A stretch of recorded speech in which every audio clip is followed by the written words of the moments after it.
അതിന് മുസ്ലിയാരെ ഖുർആനിലുണ്ട് ഒരായത്ത്. എന്താ ആയത്ത്? അതാ രസമുണ്ട്. അതെന്താ ആയത്ത്? മക്കാ മുശ്രിക്കീങ്ങളോട് നിങ്ങളെന്തിനാണ് ഈ ലാത്തനെയും ഉസ്സനൊക്കെ ആരാധിക്കുന്നതെന്ന് ചോദിച്ചപ്പോഴേ ഈ മക്കാ മുശ്രിക്കീങ്ങൾ പറഞ്ഞു. എന്താ പറഞ്ഞത്?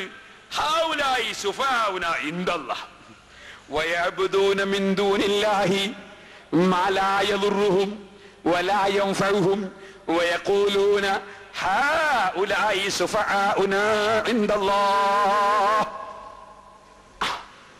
ഈ ആയത്താ മൗലവിമാർ ഒന്ന്. ഈ ആയത്തിന്റെ അർത്ഥം എന്നാ മൗലവി? ഈ ആയത്തിന്റെ അർത്ഥം എന്ന് പറ. എന്താണ് അതിന്റെ അർത്ഥം? വയഅബ്ദൂന മിൻ ദൂനില്ലാഹി, അബൂജഹലും ഉത്ബത്തും തുടങ്ങിയ കക്ഷികൾ അല്ലാഹനെ കൂടാതെ ആരാധിക്കുന്നു. അല്ലാഹനെ കൂടാതെ വിളിക്കുന്നു എന്നല്ല, അല്ലാഹനെ കൂടാതെ സഹായം ചോദിക്കുന്നു എന്നല്ല.